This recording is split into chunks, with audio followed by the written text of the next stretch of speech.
जहाँ तक supreme court के इस आदेश का प्रश्न है, सामान्यतः सुप्रीम कोर्ट को इस तरह के आदेश पारित नहीं करने चाहिए, क्योंकि किसी भी हाई कोर्ट का चीफ जस्टिस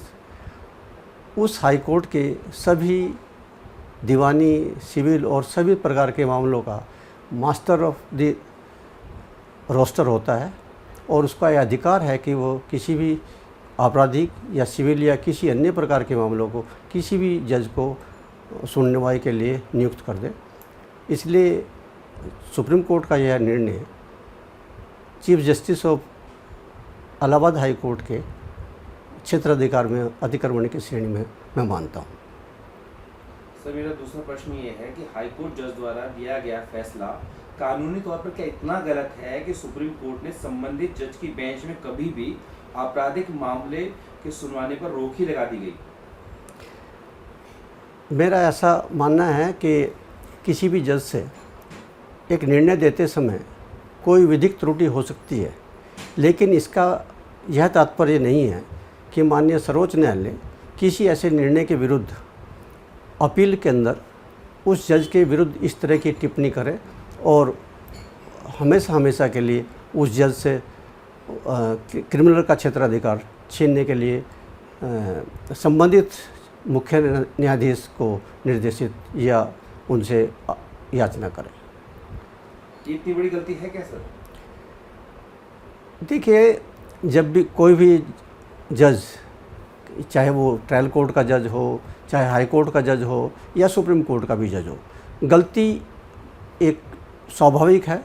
और जैसा कि आप जानते हैं कि माननीय सर्वोच्च न्यायालय ने भी अपने कई निर्णयों को, जो कि एज ए प्रेसिडेंट काम करते रहे, पूरे हिंदुस्तान के लिए रूलिंग के लिए जाने जाते रहे, उन्हीं निर्णयों को बाद में पलट दिया। तो अब हम क्या कहेंगे कि वो पहला निर्णय गलत था या बाद वाला गलत है? तो जब कोई त्रुटि होती है तो उसका समाधान यही होता है कि हम उससे अच्छा निर्णय करें। हो सकता है जज से कोई इस तरह की त्रुटि हुई हो, लेकिन सुप्रीम कोर्ट को इस तरह के डायरेक्शंस देने से बचना चाहिए था। क्या सुप्रीम कोर्ट के इस आदेश से जो सिटिंग जज हैं उनकी योग्यता पर सवाल नहीं खड़ा होता? क्या राय है इस पर आपकी? हाँ, निश्चित रूप से जब किसी भी हाई कोर्ट के जज के निर्णय के विरुद्ध इस तरह की टिप्पणियाँ होती हैं तो उससे एक तरफ तो उस जज का मॉरल डाउन होता है और समाज के अंदर भी ऐसे जज को एक उपहास का पात्र बनना पड़ता है और समाज भी एक दूसरी दृष्टि से संबंधित जज को देखने लगता है। और इस तरह से जो डायरेक्शंस होती हैं और इस तरह की जो टिप्पणियाँ होती हैं उनको हमेशा ही जो है इग्नोर करना चाहिए। जैसा आप सब जानते हैं कि यदि हाई कोर्ट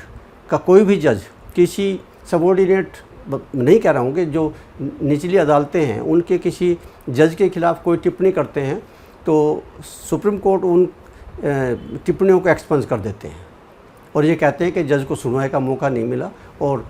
गलती तो जज से हो सकती है, लेकिन इस तरह की टिप्पणियों से बचना चाहिए। ठीक है, आखिरी सवाल सर, हाई कोर्ट के सिटिंग जज के पास सुप्रीम कोर्ट के इस फैसले को चुनौती देने के लिए क्या कोई विकल्प है? देखिए, हाई कोर्ट के जज को वैसे तो कोई विकल्प नहीं है, चूँकि हाई कोर्ट भी संवैधानिक कोर्ट है और सुप्रीम कोर्ट भी संवैधानिक कोर्ट है, लेकिन फिर भी चूँकि सुप्रीम कोर्ट की खंडपीठ ने जैसे निर्देश माननीय मुख्य न्यायाधीश इलाहाबाद हाई कोर्ट को दिए हैं और जब जिसके द्वारा संबंधित जज से हमेशा के लिए क्रिमिनल का जुडिक्शन वापस ले लिया गया है, उससे तो कोई किसी जज को कोई फ़र्क नहीं पड़ता है कि क्रिमिनल का जुडिक्शन वापस ले लेगा तो दूसरा जुडिक्शन जज काम करता रहेगा। बट ये एक तरह से स्टिग्मा के रूप में देखा जाता है। तो मैं समझता हूँ कि संबंधित जज जो है माननीय न्यायमूर्ति इलाहाबाद हाई कोर्ट, वो माननीय मुख्य न्यायाधीश सुप्रीम कोर्ट ऑफ इंडिया को अपना प्रत्यावेदन दे सकते हैं।